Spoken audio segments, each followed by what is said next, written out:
Hey guys, welcome back. Alright, so today I'm continuing on my Minecraft, and I did some research, and I'm just showing you around. Cleared out some more trees, made it a little bit bigger, so cleared out the area a little bit. And anyways, I was doing research, and industrial craft was taken out, and my main project was with industrial craft, so I have to figure out a way around that, and it took me a little bit of time, but I think I found niches and nooks and crannies to make things work.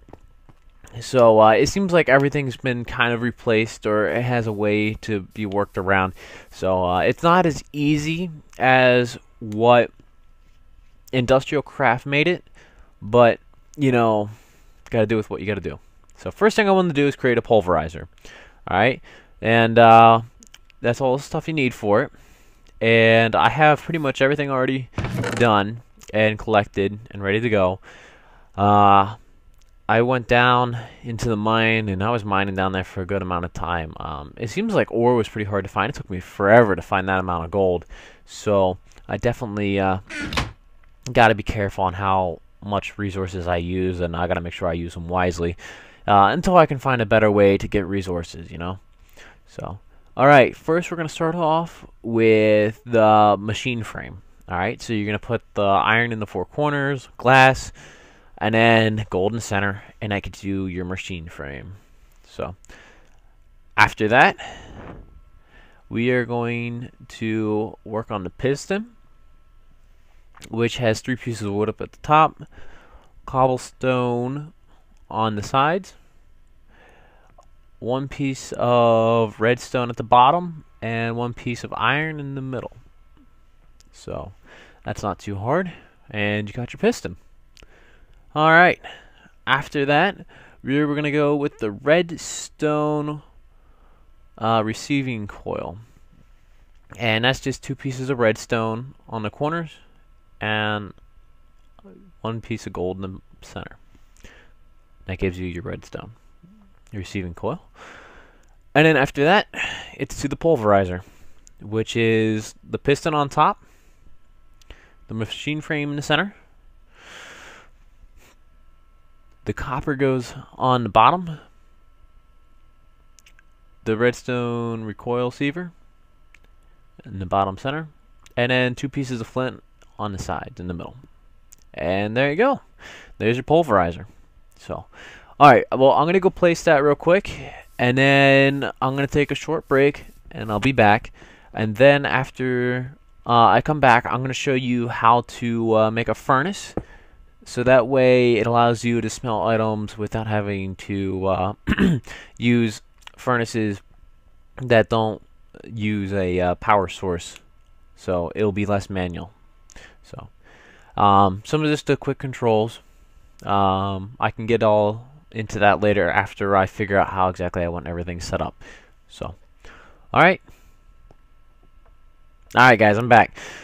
So I put in a steam engine at the bottom. I got a few pipes and conductive pipes ready. So just a quick demonstration. As you can see, there's heat, energy, and it tells you what is what, how much all of it is being outputted. So I'm going to turn that off so it doesn't overheat. Alright, and you can see as it goes up through the roof, and it goes actually back upstairs, right underneath, or right next to the pulverizer. I put a switch on, and I reconfirmed everything, so this is how I decided I wanted it. Alright, there's power that's stored up. So as you can see, it tells you there how much everything is. Alright, blue is where you put the stuff that you want to be pulverized. I'm going to put some iron in there. Alright, yeah, it takes it a few seconds. It's not nearly as fast as what industrial craft was. So, down at the bottom where that yellow is, that's actually ferrous metal. And you'll see that we need that here in a second. I'll show you why. Because we need an invar ingot, which is a alloy. And you need a special blend to get that, which involves 2 pieces of pulverized iron and 1 piece of pulverized ferrous metal. So, again, you can find ferrous metal as part of iron when you pulverize it. Okay, So whoops, I forgot to keep actual pulverized ferrous metal out there. So I gotta go pulverize it real quick. There we go. So when you do this recipe, it actually gives you three, a combination of three. So it makes it really easy. So it's not too bad of a formula. Alright, I'm going to put those in the smelter real quick so we can get that done. And it's just going to be a second. So, alright, so for the induction smelter, we need the machine frame, which we did just before, a bucket, 2 pieces of Invar ingot, and copper ingot, and again, the redstone receiving coil. So, alright, Invar is done. And let's go do it. So go out here to our workbench real quick, get set up. It shouldn't take long at all. Alright, making the machine frame real quick.